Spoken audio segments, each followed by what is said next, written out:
Hi everyone. Welcome to my YouTube channel. ആദ്യമായിട്ടാണ് നിങ്ങൾ എൻ്റെ ചാനൽ കാണുന്നതെങ്കിൽ please do like, share and subscribe my channel. Moving on to the video. ഇന്ന് ഞാൻ നിങ്ങൾക്ക് കാണിക്കാൻ പോകുന്നത് ഒരു കിച്ചൺ ഗാഡ്ജറ്റ് ആണ്. ഒരു 3 years ആയിട്ട് ഞാൻ കിച്ചണിലുള്ള ഇങ്ങനെ പ്ലാസ്റ്റിക്സ് അല്ലെങ്കിൽ നോൺ സ്റ്റിക്ക് കുക്ക് വെയർസിൽ നിന്ന് steel and cast and cook വെയർസിലേക്ക് ഞാൻ സ്വിച്ച് ചെയ്യുകയായിരുന്നു. ഇൻഡസ് വാലിയുടെ പ്രോഡക്റ്റ്സ് ആയിരുന്നു ബേസിക്കലി ഞാൻ യൂസ് ചെയ്തുകൊണ്ടിരുന്നത്. റീസെൻ്റ്ലി എനിക്ക് ദോശ തവയുടെ ഒരു ആവശ്യം ഉണ്ടായിരുന്നു. ഞാനിങ്ങനെ കുറേ ഫീഡ്ബാക്സും റിവ്യൂസൊക്കെ എൻ്റെ കൊളീഗ്സ് അങ്ങനെ ഫ്രണ്ട്സിൻ്റെ ഒക്കെ എടുത്തു നിന്ന് അങ്ങനെ കേട്ടൊരു ബ്രാൻഡാണ് ഇത്, നോബ് ഓൺ എന്ന് പറഞ്ഞിട്ട്. ഈവൻ ഞാനും ഫസ്റ്റ് ടൈം ട്രൈ ചെയ്യുമായിരുന്നു. എനിക്ക് അറിയില്ലായിരുന്നു എങ്ങനെ ആവും ഇത് വാങ്ങിക്കഴിഞ്ഞ് കഴിഞ്ഞാൽ. ബിക്കോസ് ചില കാസ്റ്റ് അയൺ മെയിൻറ്റെയിൻ ചെയ്യാൻ കുറച്ച് ബുദ്ധിമുട്ടായിരിക്കും, റെസ്റ്റിംഗ് കൂടുതലാവും, പിന്നെ അതുപോലെ അത് അടുക്കി പിടിക്കും നമ്മൾ എത്ര പ്രോപ്പർ സീസണിങ് ചെയ്താലും. അപ്പോൾ കുറച്ചൊക്കെ ബ്രാൻഡിൻ്റെ ഉണ്ടെന്നാണ് എനിക്ക് ഫീൽ ചെയ്തിട്ടുള്ളത്. ഇത് എൻ്റെ ഒരു റിവ്യൂ ആണ്. ഞാൻ അങ്ങനെ ഈ ബ്രാൻഡിൻ്റെ ദോശത്തവ ഞാൻ ട്രൈ ചെയ്തു.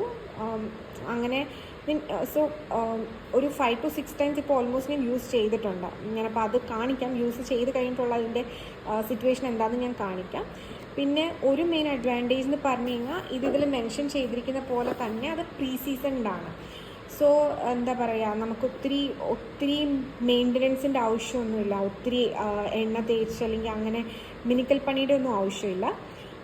ഞാൻ ഇപ്പോൾ ഉള്ള ഒരു സിറ്റുവേഷൻ കൂടി അതിൻ്റെ എങ്ങനെയാണ് ഇരിക്കുന്നത് എന്നുള്ളതും കൂടി കാണിച്ചു. ഇതാണ് ഇപ്പോഴത്തെ സിറ്റുവേഷൻ, ഞാൻ യൂസ് ചെയ്ത് കഴിഞ്ഞിട്ടുള്ള സിറ്റുവേഷൻ.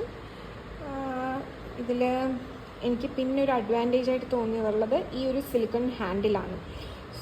ഇത് നമുക്ക് പെട്ടെന്ന് ചൂട് കയറി പിടിക്കുകയോ അല്ലെങ്കിൽ നമ്മുടെ കൈ പൊള്ളുകയോ അങ്ങനത്തെ ഒരു പേടിയൊന്നും വേണ്ട. കാസ്റ്റിനായതുകൊണ്ട് ഒരു നെഗറ്റീവ് റിമാർക്കല്ല, ബട്ട് എനിക്കൊരു ഇതായിട്ട് തോന്നിയത് കാസ്റ്റ് അയൺ എന്ത് കുക്ക് വെയർ ആണെങ്കിലും അത് കുറച്ച് ഹെവിയർ ആയിരിക്കും.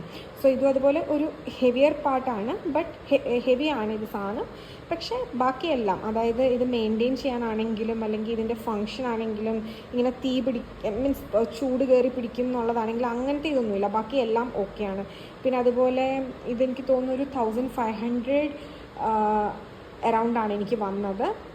ഞാൻ വേണമെങ്കിൽ ഇതിൻ്റെ ലിങ്ക് ഷെയർ ചെയ്തേക്കാം ഇൻ ഡിസ്ക്രിപ്ഷൻ. ഇതെന്തായാലും എനിക്ക് ഒത്തിരി യൂസ്ഫുൾ ആയിട്ട് തോന്നി. ആരെങ്കിലും ഇതുപോലെ സ്വിച്ച് ചെയ്യുന്നുണ്ട്, അതായത് നോൺ സ്റ്റിക്ക് കുക്ക് വെയർസിൽ നിന്ന് കാസ്റ്റ് അയണിലേക്ക് മാറുന്നുണ്ടെങ്കിൽ ഇതൊരു ബെസ്റ്റ് ഐറ്റമാണ് നിങ്ങളുടെ കിച്ചണിലേക്ക്. ഒരുപാട് ഹെൽപ്ഫുൾ ആയിരിക്കും. അപ്പം ഉണ്ടാക്കാനായാലും ദോശയായാലും ഓംലെറ്റ് ആയാലും എന്ത് സാധനമാണെങ്കിലും അടുക്കി പിടിക്കില്ല എന്തായാലും. പിന്നെ അത് നമ്മൾ പ്രോപ്പറായിട്ട് മെയിൻറ്റെയിൻ ചെയ്യുക, അത്രയേ ഉള്ളൂ.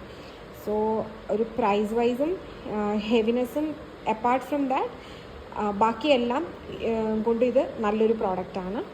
നല്ല യൂസ്ഫുൾ ആയിരിക്കും കിച്ചണിലേക്ക്.